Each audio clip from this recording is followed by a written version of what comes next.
this man, he comes to work with the tuna sandwich. And every day he complains about the tuna sandwich.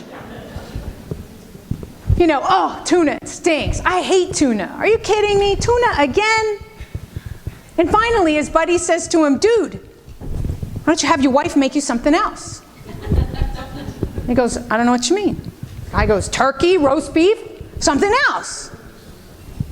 He says, I don't know what you mean. I'm single and I live alone. I'll wait till the rest of you get it. So don't be that guy. He's making his own sandwich. For those of you who didn't get it. So the thing is that we have to take ownership of where we are. Our pathway to productivity and to performance is through ownership. Because we have to know where we are today and where we want to be. We have to find out what that 20% is that's most important at home and at work. We also have to know what's in the way and take ownership for it. So we have to own our energy, we have to own the action we take, and we have to own our results. So what each of you have in front of you is a Rubik's Cube. Because I find that the Rubik's Cube is the absolute best symbol and reminder of not only why communication is so important and how it can accelerate trust and avoid conflict and create greater personal awareness, and also it's how do we do it.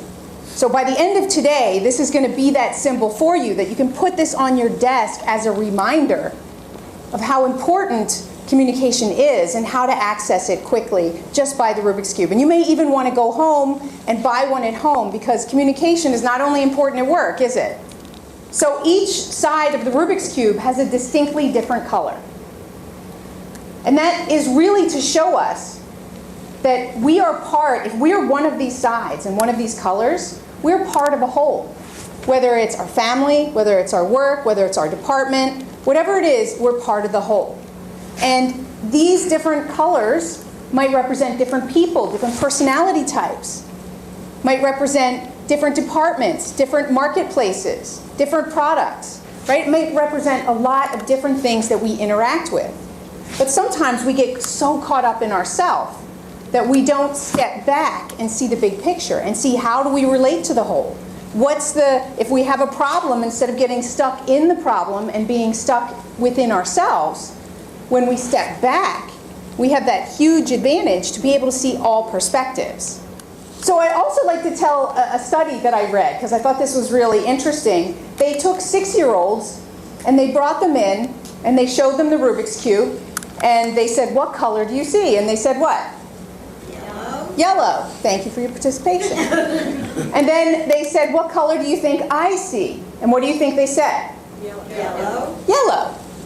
So the instructor, proceeded to say, well, you see yellow, but as you can see, the Rubik's Cube has different sides, and on the opposite side of yellow is white. I see white, you see yellow. And he goes, okay. And so the kids go away, and they go and they play with blocks for 20 minutes, and then they come back. And then they say, what color do you see? And they say, Yellow. Yellow. Then they say, what color do you think I see? And they say, Yellow. see, we're mixed, right? Some people say white, some people say yellow. Interesting enough, for 6-year-olds, they do say yellow. And actually, my 15-year-old says yellow, too. Because it's all about them, right? It's all about them. Their whole world circles around them. There's not really a lot of thought around the big picture and what's going on. And that makes sense, because at 6, their executive function in their brain hasn't fully developed. So that's also, how our brain functions.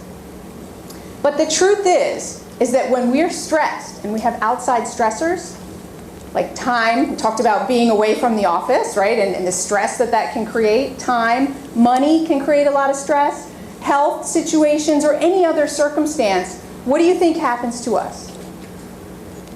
We go back to being focused on ourselves. And when we're focused on ourselves, we're limiting our perspective. That emotion that's kicked off keeps us in a narrow-minded place. And that's why it's harder to solve problems. it's more difficult to build trust and avoid conflict because we're stuck in the problem. We become part of the problem. So we have to take regular time and focus to step back and look at where we are. What's most important right now? What are my priorities? Who and what am I interacting with? Where communication can absolutely boost productivity or it can totally tear it down. So I was just a part of a reorganization with a direct marketing company, and we were selling off certain pieces of the organization and reorganizing.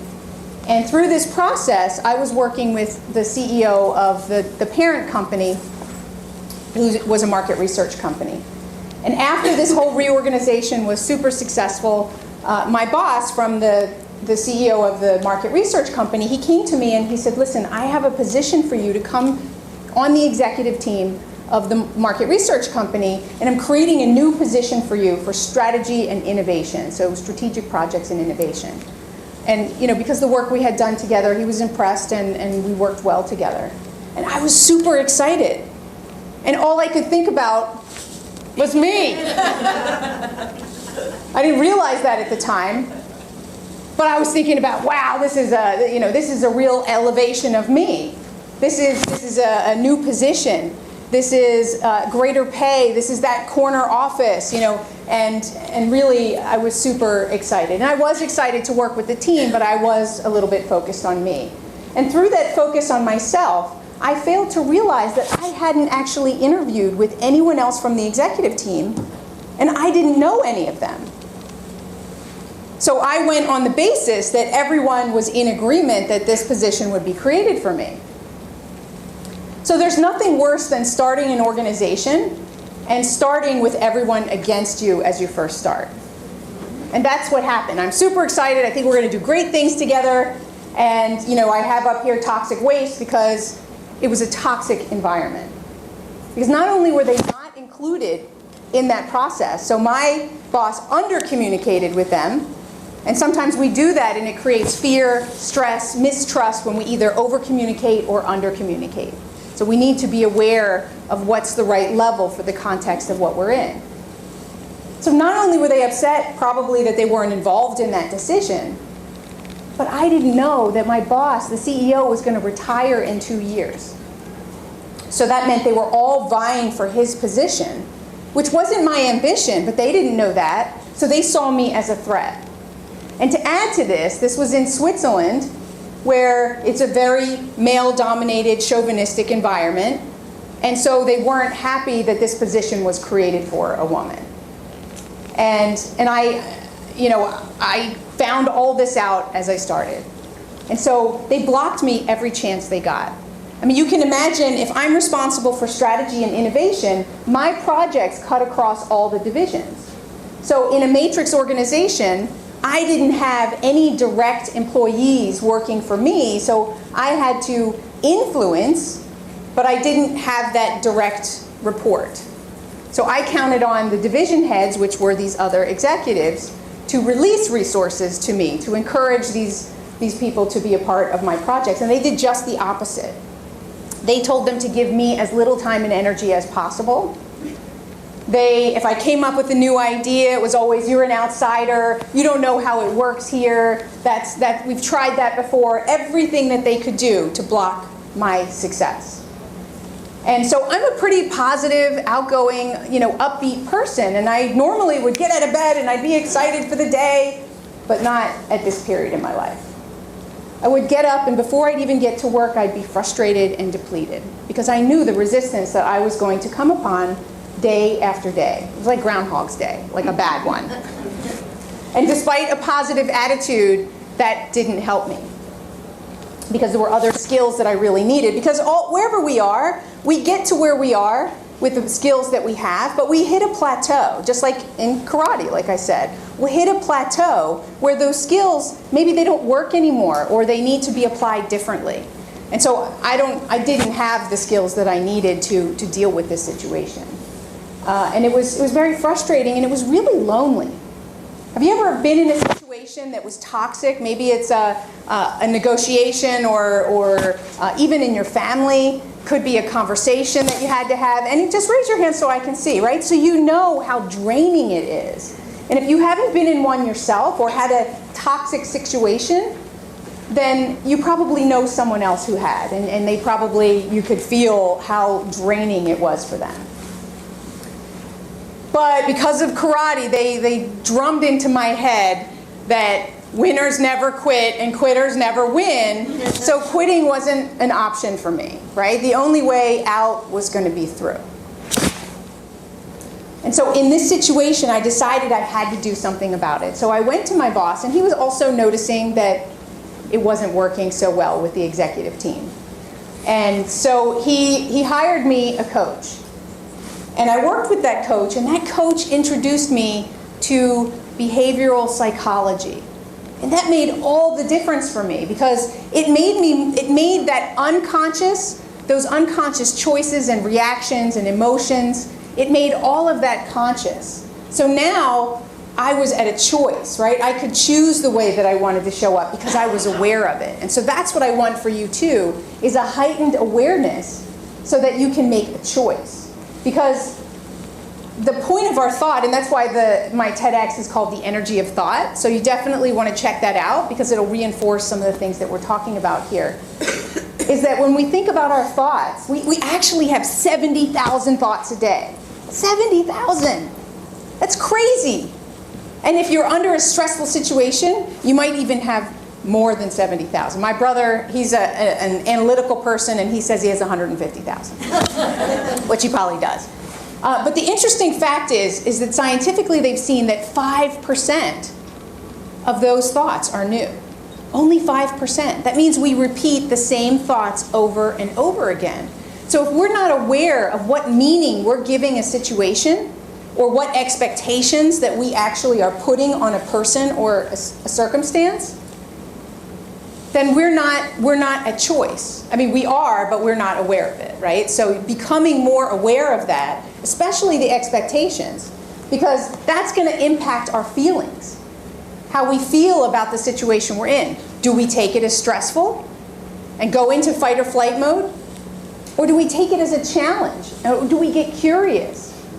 I know you can think of the difference that it would make is if you took something that it was personal and that it was an attack against you versus that it wasn't. So for instance, in a totally different context, one of the most difficult communication challenging situations is a divorce. I was in a divorce process, and because I had already had this experience with the management team, I was more self-aware and more emotionally intelligent.